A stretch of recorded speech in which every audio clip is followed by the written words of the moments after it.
hello students आज आमी बियोगफल केनेকৈ उलियाय हेतु आलोचना करिम बंगनांहर बियोग केनेকৈ करिब लागे एटा भिडिओ अलरेडी आपलोड करिसु तोमालोके जदि चोवा नाय चाइ लबा चोवा बियोगफल उलियार आजिर भिडिओটো प्रथम जेটো क्वेश्चन दिया होइसे 3 समस्त 5 भागर 2 - 2 समस्त 5 भागर 1 अर्थात समस्त থকা বিলাকৰ কেনেকৈ বিয়োগ কৰিব লাগে চোৱা যোগ কৰাটো শিকাই দিছিলো ঠিক তেনেকৈ কৰিবা জাস্ট ইয়াতে বিয়োগৰ ঠাইত বিয়োগ দিয়াৰ কাৰণে ইয়াতে বিয়োগ দিব লাগিব সো চোৱা তলত কিমান দিয়া আছে 5 দিয়া আছে তেনে হলে 3 ৰ লগত 5 পূৰণ কৰা সো মই এটা দেখুৱাই দি আছো 3 * 5 3 ৰ লগত 5 পূৰণ কৰিব লাগিব আৰু লব যেটো আছে হেটো যোগ কৰিব লাগিব ওপৰত লব কিমান আছে 2 এই দুইটো যোগ কৰা ওকে মাইনাস মাইনাস দিয়া তলত কিমান দিয়া আছে 5 এতিয়া 2 ৰ লগত 5 পূৰণ কৰা আৰু ওপৰত 1 আছে এটো যোগ কৰা এটো লাইন নিলিখিলে হ'ব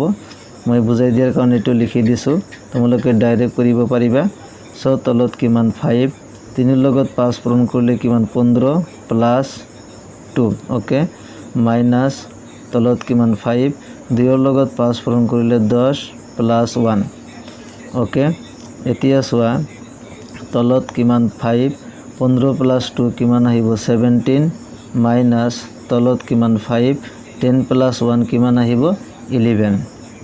ओके बा डायरेक्ट तुम एটো কৰিব পাৰিলে হেতেন চোৱা 3 ৰ লগত 5 পূৰণ কৰিলে 15 প্লাস 2 17 17/5 তো 17/5 ডাইৰেক্ট হৈ গল 2 * 5 10 হয় 10 ৰ লগত 1 প্লাস কৰা 11 11/5 গতিকে এইখিনি নিলিখিলে হ'ব ডাইৰেক্ট এইটো লাইন লিখি দিলে হ'ব এতিয়া চোৱা তলত হৰ 5 আৰু 5 দি আছে দুয়োটা একে আছে গতিকে ইয়াতে লখাগু লব না লাগে ইয়াতে 5 দুবাৰ আছে একবাৰ লিখিম সো তলত 5 লিখিলো আৰু ওপৰত থকা সংখ্যাবোৰ বিয়োগ কৰি যোৱা যোগ থাকিলে যোগ কৰিলে হেতেন ইয়াতে বিয়োগ কৰিব কৈছে সেই কাৰণে কি কৰিব লাগিব বিয়োগ কৰিব লাগিব সো ওপৰত 17 - 11 ওকে এতিয়া চোৱা 17 - 11 17 ৰ পৰা 11 বাদ দিয়া 17 11 বাদ দিয়া তো কিমান আহিব 6 তে তল ওপৰত থাকিব 6 তলত আহিব 5 তো 6/5 হৈ গল এতিয়া কি কৰিব লাগে সো যেহেতু কোৱেশ্চনত সমস্ত দি থকা হৈছে সেই কাৰণে আনসাৰটো সমস্ত দিলে বেছি ভাল সমস্ত দিলে কি হ'ব সো সমস্তলৈ যদি পৰিৱৰ্তন কৰা 6/5 অৰ্থাৎ 6ক তুমি কি কৰিব লাগিব 5 দি ডিভাইড কৰিব লাগিব 5 6ত কিমান বাৰ যায় একবাৰ 5 1 গুণ 5 বাকি থাকিল 1 গতিকে ইয়াতে আমি লিখিব পাৰো তলত 5 দি আছে 5 লিখিলো আৰু ভাগফল কিমান 1 ভাগফলটো আগত লিখিব লাগে আৰু ভাগশেষ কিমান 1 সেই ভাগশেষটো ওপৰত লিখিব লাগে সো এতিয়া 1 ৰ লগত 5 পূৰণ কৰা 5 5 ৰ লগত 1 যোগ কৰা 6 গতিকে 6/5 গতিকে 1 সমস্ত 5 ভাগৰ 1 এইটো হল আমাৰ आंसर ওকে এনেকৈ তোমালোকে বিয়োগবোৰ কৰিব পাৰিবা তাৰ পিছৰটো চোৱা 1 - 11/17 এইটো বিয়োগ কৰিব লাগে সো তলত 17 দিয়া আছে 17 এ লিখিম এতিয়া 17 ৰ লগত 1 পূৰণ কৰিব লাগিব কিয় পূৰণ কৰিব লাগিব চোৱা তলত 1 আছে 1 ৰ তলত এটা কি আছে 1 1 আৰু 17 ৰ যেটো লখাগু কি 17 এ হ'ব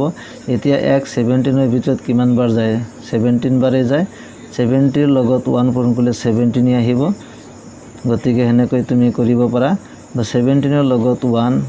* 17 এনেকৈ লিখিব পাৰা -11 ওপৰত কিমান দিয়া আছে 11 দিয়া আছে 11 লিখিলো ওকে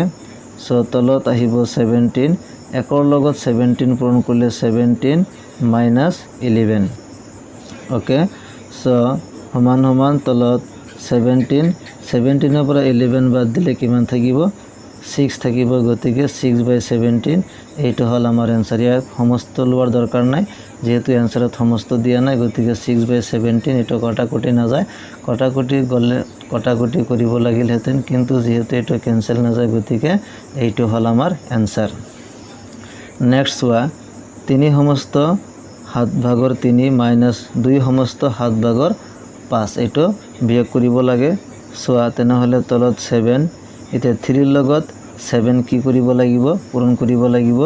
3 ৰ লগত 7 3 7 গুণ 21 21 ৰ লগত 3 যোগ কৰা 22 13 24 গতিকে কিমান আহিব ইয়াতে 24 আহিব 24 বুজি পালা কেনেকৈ আহিল 3 লগত 7 পূৰণ কৰা 21 21 লগত 3 যোগ কৰা 24 মাইনাস 2 লগত 7 তলত কিমান 7 আছে 2 লগত 7 পূৰণ কৰা 14 2 7 গুণ 14 14 লগত 5 যোগ কৰা কিমান আহিব 19 গতিকে 19/7 ওকে তলত চোৱা হৰ 7 আৰু 7 সেম দিয়া আছে গতিকে লসাগু ল'ব নালাগে 7 এ থাকিব ওপৰত সংখ্যাবোৰ বিয়োগ কৰি দিয়া 24 মাইনাস 19 ওকে সো তলত 7 24 ৰ পৰা 19 যদি বাদ দিয়া হয় তেনেহলে কিমান থাকিব 5 গতিকে 5/7 এইটো হল আমাৰ आंसर সোয়া অলপ মানে তৈ কৰিব লাগিব সমস্তলৈ নিব লাগিব কাৰণ যেহেতু आंसरটো সমস্ত দিয়া আছে সো 5ক সোয়া 5ক এটা সমস্ত সোয়া এটা সমস্ত লব পৰা না যাব কাৰণ সোয়া এটা হল প্ৰকৃত ভগ্নাংশ 5/7 যেহেতু হৰ সংখ্যাটো কি ডাঙৰ গতিকে এটা সমস্ত লোৱা না যাব হৰটো যদি সৰু হয় তেনেহলে সমস্ত লব পাৰি যেহেতু ডাঙৰ হৈ গল 5ক 7 এদি ভাগ কৰিব পৰা না যাব গতিকে এইটো হ'ব আমাৰ आंसर ओके नेक्स्ट हुआ 4 - 2/9 सो 4 - 2/9 तলত किमान आहिब 9 आहिब आगो निशाने कय 9 ৰ লগত 4 পূৰণ কৰা 9 4 গুণ কিমান 36 - 2 ओके 36 - 2 आहिब सो तলত 9 36 ৰ পৰা 2 বাদ দিলে 34 গতিকে 34/9 এইটো হল আমাৰ आंसर सो 5 নম্বৰটো সোয়া কি কৰিব লাগে 10 - 2/5 সো তলত কিমান দিয়া আছে 5 দিয়া আছে 10 ৰ লগত 5 পূৰণ কৰা 10 5 গুণ কিমান 50 সো 50 মাইনাস ওপৰত 2 আছে সো 2 মাইনাস কৰিব লাগিব সো তলত কিমান আছে 5 50 ৰ পৰা 2 বাদ দিলে কিমান 48 সো 48/5 এইটো হল আমাৰ आंसर ओके